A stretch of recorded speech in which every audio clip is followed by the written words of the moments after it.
कायेन वाचा मनसेन्द्रियैर्वा बुद्धियात्मना वा प्रकृति स्वभावात् करोमि यत् सकलं परम नारायणेति समर्पयामि। अर्थात शरीर, मन, इंद्रियों या बुद्धि से मैं जो भी कर्म करता हूँ उन सभी कर्मों को श्री हरि भगवान श्री विष्णु के चरणों में समर्पित करता हूँ। सभी दर्शकों का नए वीडियो में स्वागत है। भगवान श्री वेद व्यास जी द्वारा रचित गरुड़ महापुराण के दिव्य ज्ञान के माध्यम से हम यह बताने का प्रयास करेंगे कि मृत्यु के पश्चात आत्मा कितने दिन तक घर में रहती है, घर में गरुड़ पुराण क्यों किया जाता है और आत्मा कितने दिन बाद यम मार्ग पर चलने के लिए बल प्राप्त करती है। तो ये सभी बातें हम आज बताने का प्रयास करेंगे।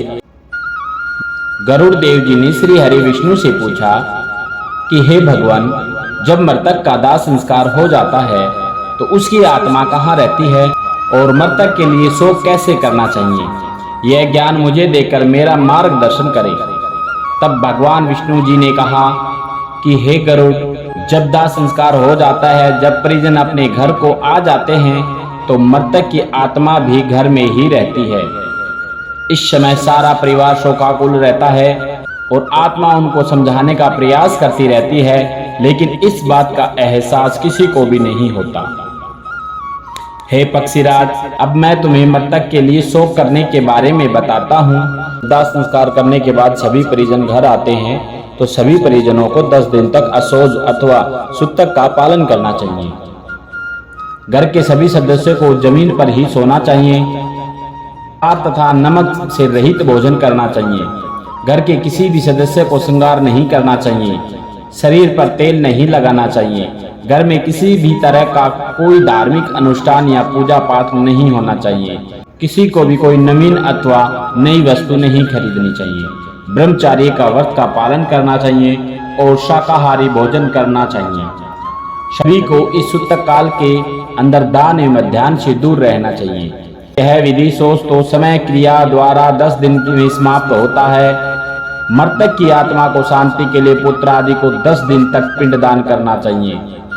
हे पक्षीराज, इस प्रकार संतान द्वारा पिंडदान दिया जाता है। वह प्रतिदिन 4 भागों में विभाजित हो जाता है। इसके 2 भाग से अविवाहक शरीर, तीसरे भाग से यमदूत और चौथे भाग से मृतक सोम तृप्त होता है। दिन और नवरात्रि में देह शरीर अपने अंगों के युक्त हो जाता है। प्रथम दिन के पिंडदान से मृतक का शिरोभाग का निर्माण होता है। दूसरे दिन के कान, नेत्र और नाक की उत्पत्ति होती है। तीसरे दिन के पिंडदान से बाहों, कंठ, वक्षतल इत्यादि उत्पन्न होते हैं। चौथे दिन के पिंडदान से नाभि, लिंग और गुदा भाग उत्पन्न होता है। 5वें दिन के पिंडदान से जांग और पैर बनते हैं। 6ठे दिन के पिंडदान से सभी मर्म स्थल बनते हैं। 7वें दिन के पिंडदान से सभी बाहरी समूह बनते हैं। 8वें दिन के पिंडदान से दांत और जीभ बनती हैं तथा 9वें दिन के पिंडदान से वीर्य एवं 10वें दिन उस शरीर में पूर्णता आ जाती है और उसे भूख प्यास का आभास होता है। इस प्रकार 10 दिन पिंडदान के बाद 11वें दिन घर की शुद्धि की जाती है। ऐसा करने से सूतक समाप्त हो जाता है। 11वें और 12वें दिन जो पिंडदान किया जाता है उसे प्रेत सौम भी भोजन प्राप्त करता है। इस अंतराल में घर में गरुड़ पुराण पाठ किया जाता है। घर के सभी सदस्य व प्रेत आत्मा गरुड़ पुराण का पाठ सुनते हैं, जिससे उनको अच्छे या बुरे का पता चलता है। अतः आगे का मार्ग कैसा होगा उसको एहसास हो जाता है। 13वें दिन 13वां श्राद्ध किया जाता है, जिसे 13वीं भी कहते हैं। इसमें सभी परिजन अपनी योग्यता के अनुसार ब्राह्मणों, साधु संतों तथा गरीबों को भोजन कराते हैं। इस दिन गोदान भी किया जाता है और वस्त्र आदि जो भी वस्तु दी जाती है वह सब प्रेत को तृप्त करती है। इस प्रकार सभी क्रिया होने के बाद आत्मा सभी पुत्र परिजनों को आशीर्वाद देकर शांत हो जाती है। सभी बंधनों से मुक्त होकर यमदूत के साथ यमलोक की यात्रा पर निकल पड़ती है।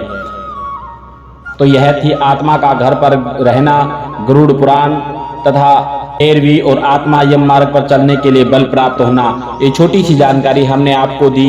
अगर आपको ये जानकारी पसंद आई हो तो हमारे इस चैनल को सब्सक्राइब कीजिए। पहले से अगर आपने हमारा चैनल सब्सक्राइब किया है तो उसके लिए हम दिल से आभार व्यक्त करते हैं। तो आज की वीडियो में इतना ही। जय श्री राम, हर हर महादेव।